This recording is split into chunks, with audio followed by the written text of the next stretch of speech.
Cette plante contient 5 fois plus de vitamine C que les poudres pharmaceutiques qu'on vous vend comme indispensables.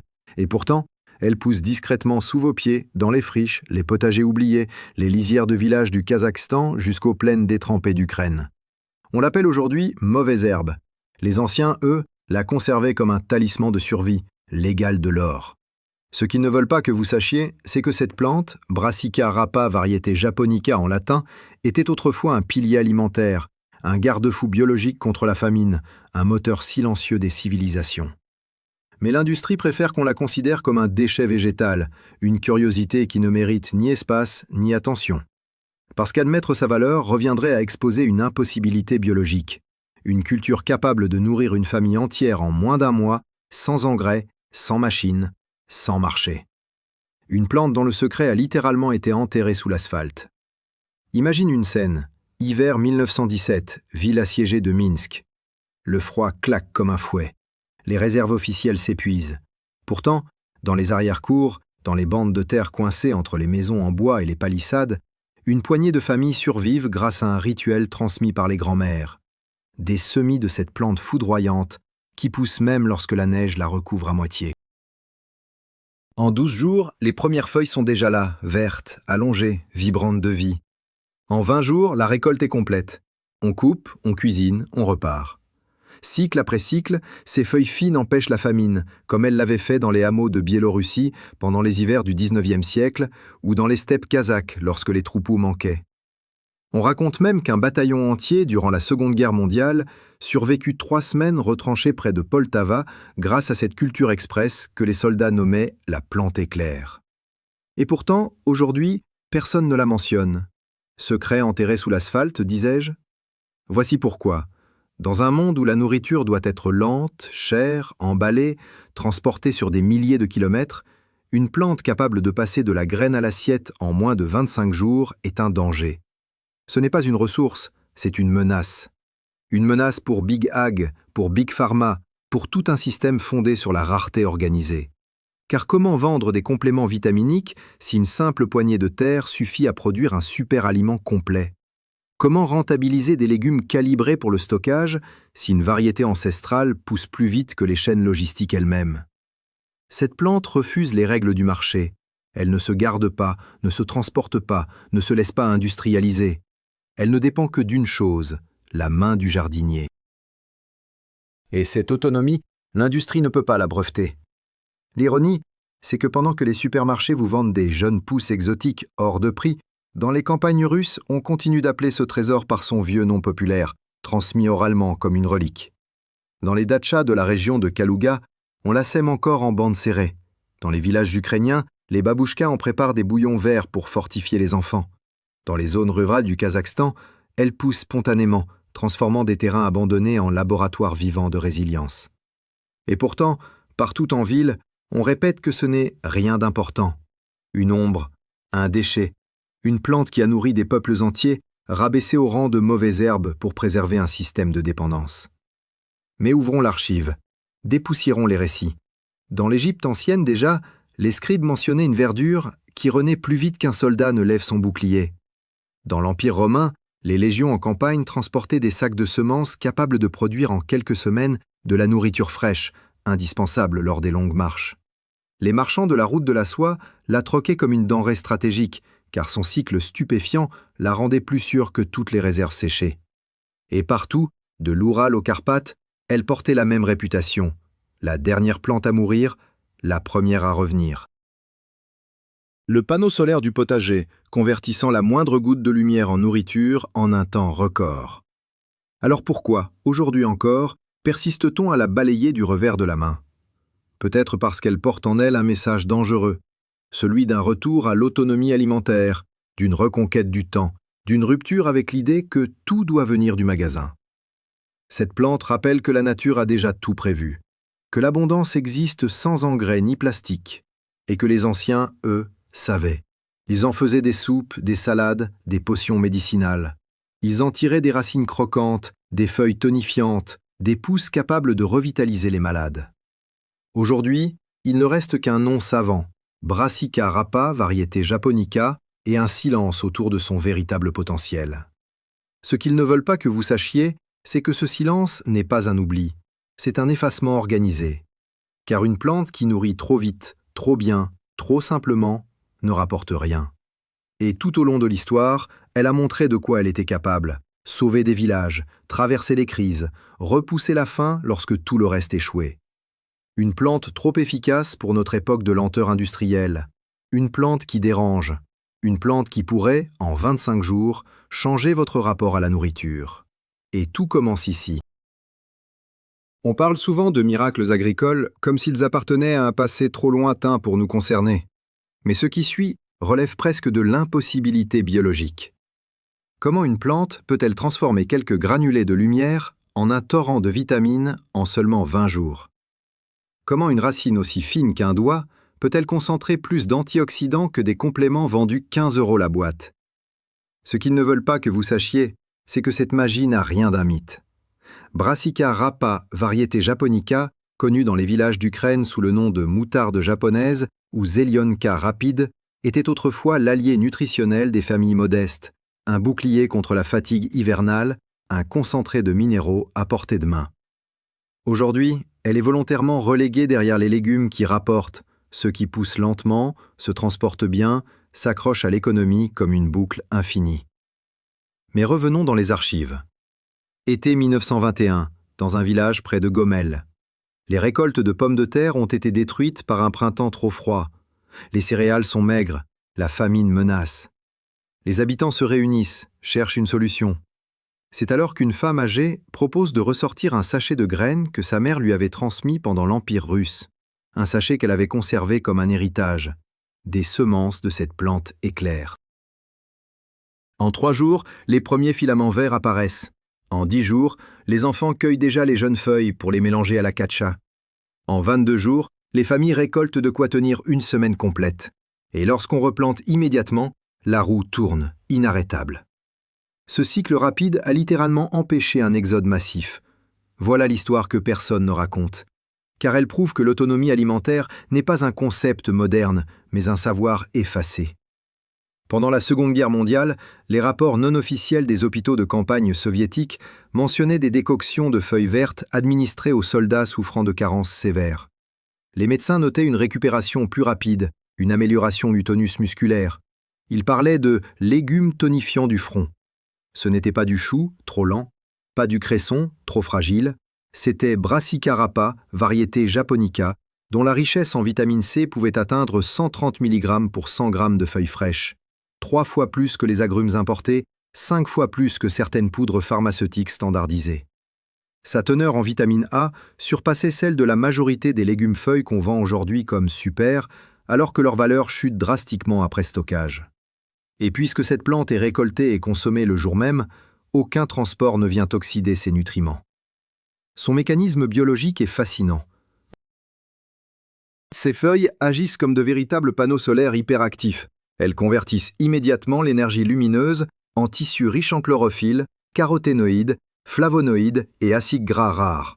Oui, même oméga 3, environ 0,4 g pour 100 g de feuilles, ce qui dépasse parfois les salades industrielles 3 fois plus lentes. Elle ne fixe pas l'azote comme les légumineuses, mais elle utilise l'azote du sol avec une efficacité redoutable, convertissant chaque molécule en croissance visible en quelques jours. Dans l'intestin, son cocktail de fibres douces nourrit le microbiome, stimulant les bactéries productrices de butyrate, essentielles à l'immunité intestinale. Une plante qui nourrit la terre, nourrit le corps et nourrit la résistance. Voilà sa vraie nature. Pourquoi alors n'occupe-t-elle pas un rayon entier dans les supermarchés? Parce que la nature ne peut pas être brevetée. Une plante qui pousse vite, sans engrais de synthèse, sans fongicides, sans herbicides, est une catastrophe commerciale pour Big Ag. Et que dire de Big Pharma? Comment vendre des comprimés de vitamine C stabilisés si un simple bol de feuilles fraîches en contient autant qu'une poignée de pilules, pour un coût quasi nul? Les variétés anciennes, comme celle-ci, sont une menace directe. Elles montrent que l'abondance naturelle existe, qu'elle n'a pas besoin d'être optimisée, transformée, raffinée, emballée. Elles prouvent que la dépendance n'est qu'un modèle économique, pas une nécessité biologique. Le complot économique, car il faut l'appeler ainsi, est simple. Une plante qui ne se stocke pas ne s'industrialise pas. Une plante qui mûrit en 25 jours refuse de s'inscrire dans les saisons agricoles commerciales. Elle exige une main humaine, pas une machine. Elle n'a pas besoin de chaînes logistiques, ni de chambres froides, ni de pesticides brevetés. Pire encore, elle se ressème toute seule. Laisser monter une tige en graines suffit pour obtenir des centaines de semences gratuites, viables, reproductibles à l'infini. Un cauchemar pour l'industrie, une bénédiction pour le peuple. Alors comment l'identifier? Ses feuilles sont longues, profondément découpées, comme des plumes d'un verre éclatant. Les nervures sont fines, mais solides, blanches à la base. Les tiges sont élancées, légèrement croquantes, presque juteuses lorsqu'on les casse. Les racines sont fines, blanc crème, parfois rosées selon le sol. Lorsqu'on arrache la plante entière, elle dégage un parfum poivré, une signature olfactive impossible à confondre. On la trouve dans les jardins traditionnels, les parcelles abandonnées, parfois même dans les fossés humides que le gel oublie. Dans les pays de l'espace post-soviétique, elle porte encore des diminutifs affectueux. Listok bouria, Kapusta bistraya. Comment l'utiliser? Cruées, ces feuilles sont de véritables décharges d'énergie. En smoothie, elle renforce le système immunitaire comme une tisane millénaire. En décoction, les anciens les utilisaient contre les inflammations hivernales. Fermentée, elle devient un probiotique végétal. Rien ne se perd. Tiges, feuilles, racines, même les fleurs jaunes au printemps se mangent, douces comme du miel végétal. Et cette question demeure, suspendue comme une cloche. Pourquoi a-t-on laissé disparaître de nos mémoires une plante aussi essentielle? Peut-être parce que renouer avec elle serait renouer avec notre autonomie. Une autonomie que les systèmes modernes veulent effriter, feuille après feuille. Mais tant que le sol respire, tant que nos mains savent encore semer, ce savoir ne pourra jamais être totalement effacé. Si cette archive vous a ouvert quelque chose, souvenez-vous, les connaissances ne survivent que si nous les transmettons. La prochaine archive s'ouvrira bientôt. On pourrait croire que l'histoire de cette plante fulgurante s'arrête au récit de famine et aux jardins humbles des villages d'Ukraine ou de Biélorussie. Mais ce serait ignorer la profondeur de son impact sur les civilisations.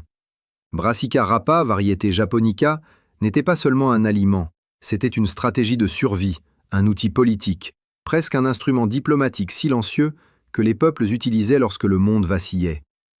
Dans les steppes du Kazakhstan, on la semait avant les migrations saisonnières.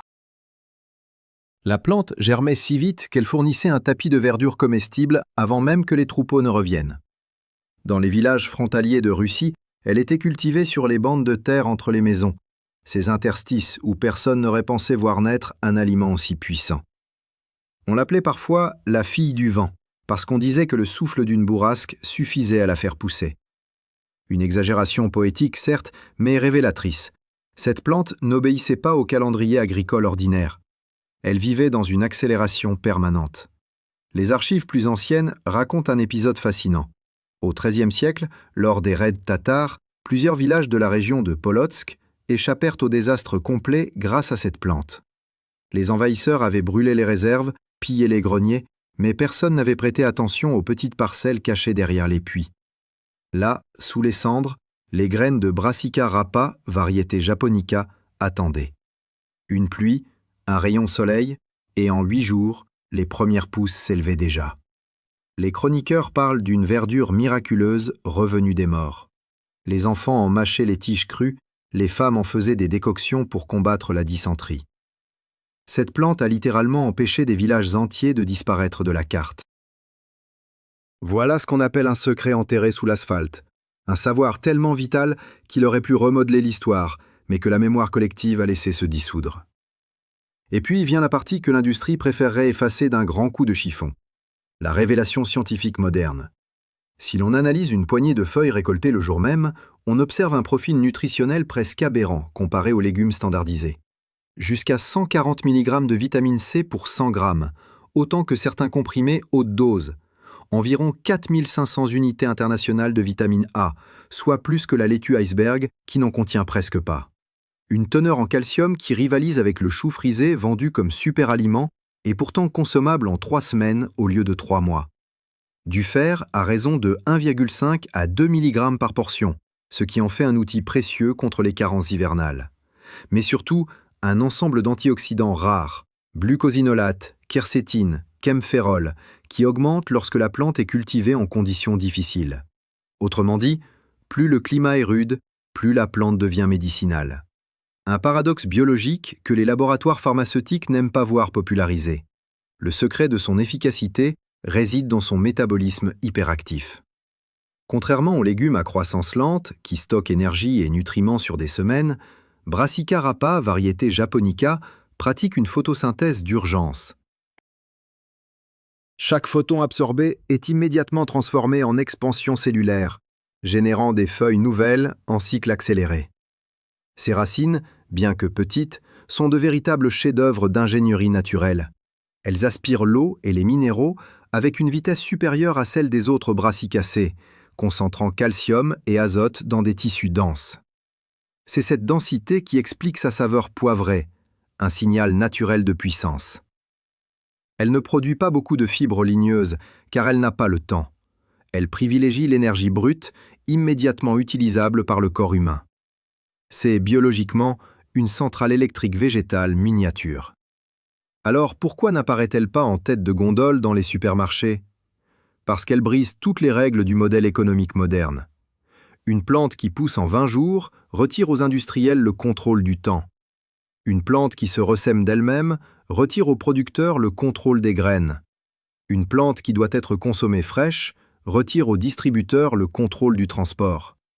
Et surtout, une plante dont la nature ne peut pas être brevetée retire aux entreprises le contrôle du profit. Big Ag gagne de l'argent sur la lenteur. Plus une culture est longue, plus elle dépend d'engrais, d'herbicides, de systèmes d'irrigation, de stockage. Big Pharma gagne de l'argent sur la carence. Plus les gens manquent de vitamines, plus ils achètent des substituts. Que se passe-t-il si un simple carré de terre de 2 mètres carrés fournit en continu des feuilles plus nutritives que des produits industriels vendus à prix d'or ? C'est tout un système qui vacille. Imagine un scénario contemporain. Une famille dans la région de Briques Rouges de Smolensk. Budget alimentaire serré, hiver rude. Ils décident de semer cette plante dans une plate-bande au pied d'un mur en briques. 3 jours plus tard, un tapis vert. 10 jours plus tard, une salade complète. 25 jours plus tard, un plat de légumes chauds, nourrissant, presque gratuit. Puis ils replantent, la boucle recommence. En 2 mois, ils produisent pour l'équivalent de plusieurs milliers de roubles de légumes frais, sans pesticides, sans serre, sans machine, sans abonnement à aucun service. Et tout cela, le système ne peut pas le monétiser. Voilà pourquoi cette plante est occultée, marginalisée, réduite à une note de bas de page dans les manuels horticoles occidentaux. Apprenons maintenant à la reconnaître sans hésitation. Les feuilles sont effilées, comme dessinées au pinceau, avec des dents fines qui rappellent la silhouette d'une flamme. Leur couleur varie d'un vert jade lumineux à un vert sombre presque bleuâtre selon le sol. Les tiges sont croquantes, translucides, légèrement juteuses. Les racines sont fines, mais leur parfum rappelle celui du radis sauvage, preuve de leur richesse en composés soufrés protecteurs. Lorsqu'on frotte une feuille entre les doigts, un léger piquant se dégage. C'est la signature des glucosinolates. Et surtout, la plante repousse après chaque coupe, comme si elle refusait la défaite. Une véritable métaphore vivante de la résilience humaine. Côté utilisation, les possibilités sont infinies. Cruée, elle stimule la digestion et recharge le corps en vitamine C mieux qu'un citron. En soupe, elle transforme une simple eau chaude en élixir vital. Fermentée, elle rivalise avec les probiotiques synthétiques. Séchée, elle conserve une partie de ses antioxydants et peut être ajoutée à des tisanes pour combattre la fatigue. Même ses fleurs jaunes sont comestibles, douces, presque sucrées. Rien n'est jeté. La plante entière est un manuel de survie. Comprendre cela, c'est pressentir quelque chose de plus grand, la liberté alimentaire. Cette plante n'est pas seulement un légume, c'est un rappel. Un rappel que la terre offre, gratuitement, ce que l'industrie nous vend comme rare et inatteignable. Un rappel que les savoirs oubliés ne disparaissent jamais vraiment. Ils attendent qu'on les exhume, comme une archive prête à s'ouvrir. Si cette archive vous a éclairé, souvenez-vous, les connaissances ne survivent que si nous les transmettons. La prochaine archive s'ouvrira bientôt. On croit connaître la vitesse, on croit savoir ce que signifie croissance rapide. Mais rien ne prépare réellement à la logique interne de Brassica rapa var. Japonica. Cette plante éclair, dont les anciens paysans de l'Ukraine disaient qu'elle court plus vite que la faim. Et ce n'est pas une métaphore poétique, c'est un constat biologique. La plupart des légumes que l'industrie a placés au centre de nos assiettes, tomates, courgettes, choux, carottes, suivent un rythme lent, prévisible, adapté à la logistique moderne, mais pas à la survie. Ils demandent 50, 70, parfois 100 jours. Cette lenteur est une aubaine pour les chaînes d'approvisionnement, pour les entreprises qui vendent semences hybrides, pour les industries de fertilisants. Une plante rapide, autonome, capable d'offrir 3 récoltes avant même qu'un brocoli atteigne sa première vraie feuille, ce serait une défaite stratégique pour le marché. Alors on l'enterre, on la renomme, on la réduit au rang d'ingrédient gourmet, on la rend inaccessible par le discours alors qu'elle est accessible par la terre. Pour comprendre l'ampleur de cette occultation, replongeons encore dans les archives, là où les récits ne mentent pas. Printemps 1895, dans un village forestier près de Vitebsk. Une épidémie de grippe décime la région. Les médecins notent que les familles qui consomment régulièrement des feuilles vertes fraîches semblent plus résistantes, récupèrent plus vite. Les botanistes envoyés sur place découvrent que ces familles cultivent une plante capable de produire une masse de biomasse feuillue en moins d'1 mois, même sous un ciel couvert. Ils notent sa richesse en composés protecteurs, son taux exceptionnel de vitamine C, sa tolérance au froid. Les médecins en recommandent la consommation. Quelques décennies plus tard, ce savoir disparaît complètement des manuels officiels, remplacé par des légumes plus rentables à l'échelle industrielle. Comment expliquer un tel effacement? Un secret enterré sous l'asphalte, littéralement? Les potagers familiaux des campagnes ont laissé place aux zones pavillonnaires, aux parkings, aux jardins d'ornement. Et la plante qui sauvait les gens n'avait pas sa place dans un monde qui voulait oublier son passé de résilience. Les chercheurs modernes qui se sont penchés sur son métabolisme ont découvert un phénomène rare. Lorsque cette plante pousse dans des sols pauvres, rocailleux, légèrement acides, comme ceux des régions rurales de Biélorussie, elle augmente la production de certaines molécules antioxydantes jusqu'à 30%. C'est-à-dire que la difficulté la renforce. Ce que l'industrie traduit généralement par mauvais rendement devient en réalité une opportunité nutritionnelle immense. Un paradoxe. Plus la plante souffre, plus elle devient précieuse. Cette propriété unique a fasciné des agronomes soviétiques dans les années 1950 qui y voyaient un outil de survie post-catastrophe. Elle apparaît d'ailleurs dans plusieurs rapports agricoles internes jamais publiés dans la presse généraliste. Trop autonomisante, trop libératrice, trop simple. Analysons plus en profondeur les nutriments. Nous parlons d'une plante qui offre en moyenne 140 mg de vitamine C par 100 g lorsqu'elle est jeune, puis 110 mg lorsqu'elle est mature, ce qui reste plus que bien des agrumes importés après plusieurs jours de transport. Son taux de vitamine K dépasse celui de la plupart des brassicacées classiques, jouant un rôle essentiel dans la santé osseuse et la coagulation. Les oméga-3 végétaux qu'elle contient, bien qu'en petite quantité, sont exceptionnellement biodisponibles grâce à la finesse de ses fibres. Ces caroténoïdes, lutéine, zéaxanthine, protègent les yeux, atténuent la fatigue visuelle, stimulent le système immunitaire. Pendant que nos sociétés contemporaines achètent des compléments Immunité Boost à 20 € les 30 gélules, un simple carré de terre et 3 semaines suffisent pour obtenir un équivalent nutritif, vivant, biodynamique, non transformé. Ce qui rend cette plante encore plus dangereuse pour l'industrie, c'est son mécanisme reproductif. Elle produit des tiges florales extrêmement rapides, capables de monter en graines en l'espace de 35 à 40 jours. Une seule tige génère des centaines de graines. Une seule plante peut donc fonder une micro-réserve alimentaire pour une famille entière. Et ces graines, contrairement à celles des hybrides industriels, sont stables. Elles donnent des plantes identiques, sans perte de vigueur. Vous voyez le problème? Une culture qui ne nécessite qu'un achat initial, puis aucune dépense. Un cycle autonome. Une économie parallèle, gratuite, informelle, qui échappe totalement au contrôle des géants agro-industriels.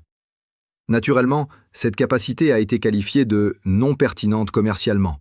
Autrement dit, impossible à exploiter. Et ce qui ne rapporte pas, dans notre monde, est immédiatement classé comme inutile. Mais ce que l'industrie oublie, ou feint d'oublier, c'est que la valeur d'un aliment ne se mesure pas en marge financière, mais en potentiel vital. Dans les campagnes d'Asie centrale, comme dans celles de Russie, cette plante est utilisée depuis des siècles pour soigner la fatigue, stimuler le sang, accélérer la récupération après maladie. Les racines, croquantes et légèrement sucrées, étaient souvent râpées avec du sel pour renforcer les convalescents. Les feuilles fermentées servaient de probiotiques saisonniers, régénérant le microbiome intestinal après les longs hivers. Les jeunes pousses, riches en chlorophylle fraîche, étaient offertes aux enfants au début du printemps pour réveiller le sang, comme on disait dans les villages du Don. Pour l'identifier dans la nature, il suffit d'observer 3 signes. D'abord, les feuilles finement ciselées comme des flamèches vertes.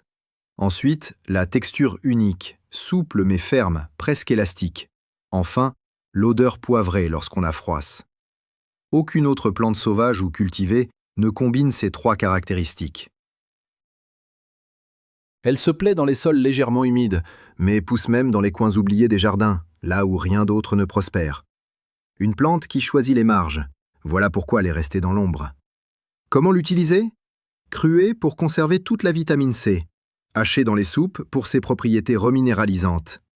Mélanger aux pommes de terre dans les recettes rurales de Biélorussie pour adoucir sa pointe piquante. En smoothie pour refaire le plein après l'hiver. En fermentation lactique pour créer un concentré de probiotiques naturels. En tisane, ces feuilles séchées atténuent la fatigue chronique. Rien n'est compliqué, rien n'est coûteux. Le savoir-faire se transmet en quelques minutes. Et c'est précisément cette simplicité qui dérange. Une nourriture qui rend autonome, qui pousse vite, qui nourrit abondamment, qui ne coûte presque rien. C'est une menace directe pour un modèle fondé sur la dépendance. Une plante que l'on peut cultiver dans un seau, un balcon, une bande de terre citadine fissurée. Une plante qui rappelle que l'abondance n'est pas un luxe, c'est un droit biologique. Et ce droit, tant que nous le connaissons, ne peut pas être privatisé. Si cette archive vous semble être une porte entr'ouverte vers une autonomie oubliée, retenez ceci. Les connaissances ne survivent que si nous les transmettons. La prochaine archive s'ouvrira bientôt. Voici maintenant la partie la plus dérangeante, celle où les illusions s'effondrent et où les mécanismes du système apparaissent nus, sans maquillage. Car ce n'est plus seulement l'histoire d'une plante rapide ou d'une curiosité botanique. C'est une démonstration, peut-être la plus claire, de la manière dont l'industrie agroalimentaire a méthodiquement restructuré notre perception du temps, de la nourriture et de l'autonomie. Brassica rapa, variété japonica, avec ses 25 jours de maturité, son abondance inépuisable et son incapacité à entrer dans les circuits du profit, est devenu le contre-exemple absolu. Tout ce que le système devait faire oublier pour que la dépendance puisse prospérer. Imaginez le choc. Un légume que vous pouvez semer 1 semaine après avoir récolté vos premières salades printanières, puis replanter encore avant de mettre en terre vos cultures d'automne, tout cela sans interruption, sans pause, sans saison morte.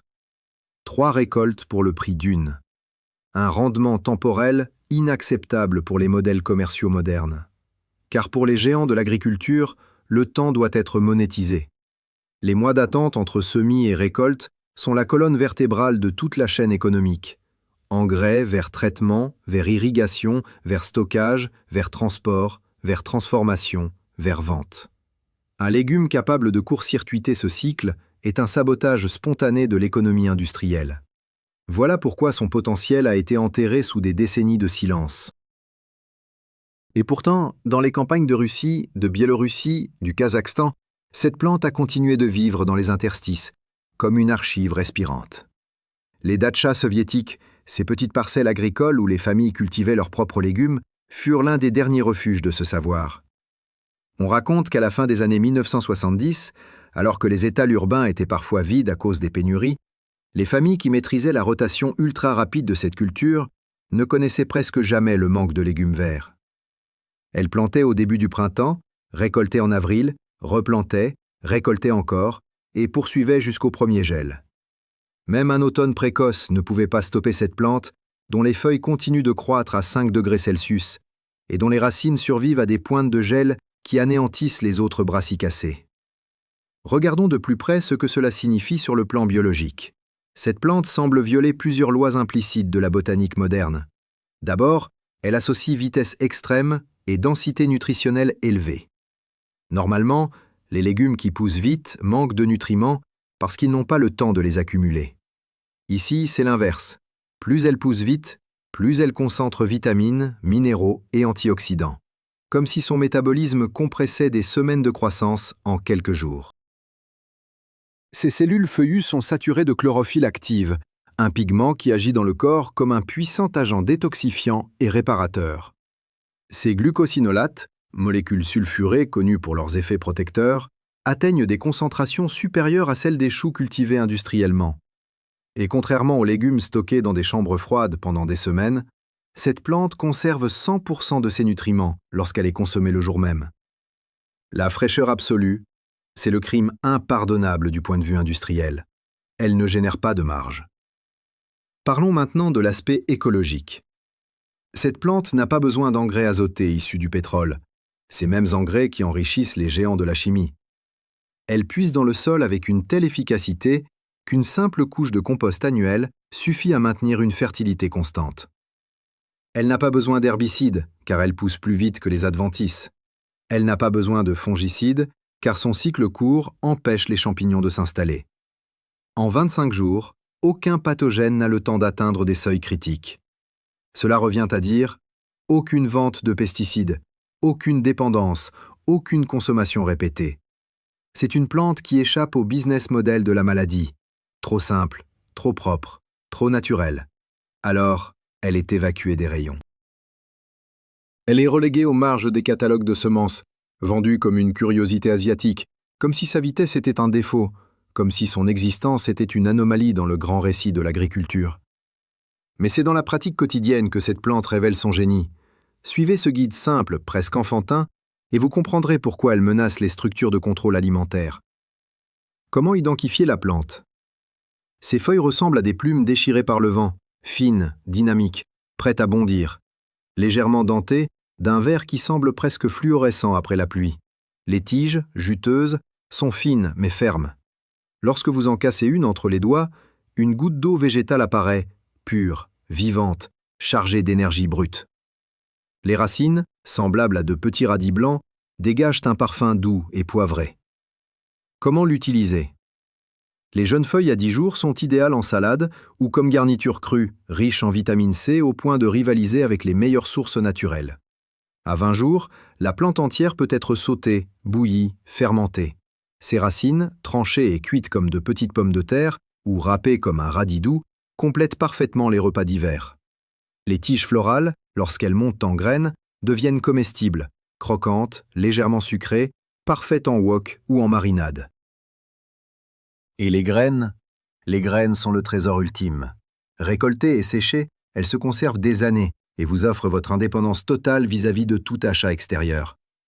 Ce savoir était répandu comme une poésie dans les campagnes d'Europe de l'Est. On disait « Sème-la quand tu es triste, elle te donnera une raison de sourire dans 3 semaines ». L'industrie alimentaire moderne ne veut pas de cette poésie. Elle ne veut pas d'un aliment qui vous libère du calendrier marchand. Elle veut des légumes qui prennent du temps, des plantes qui nécessitent des infrastructures, des récoltes qui arrivent tout en même temps pour être expédiées par camion. Une plante qui refuse la synchronisation industrielle est immédiatement qualifiée de niche, exotique, non adaptée. Mais vous, maintenant, vous savez. Vous savez que ce n'est ni niche, ni exotique, ni marginal. C'est un outil de souveraineté, une archive vivante, une herbe de lumière, un raccourci entre vous et la terre. Et si une simple plante de 25 jours peut vous rendre indépendant, imaginez ce que des dizaines d'autres plantes oubliées pourraient accomplir. Si cette archive vous a ouvert une brèche dans le mur du système, souvenez-vous, les connaissances ne survivent que si nous les transmettons. La prochaine archive s'ouvrira bientôt,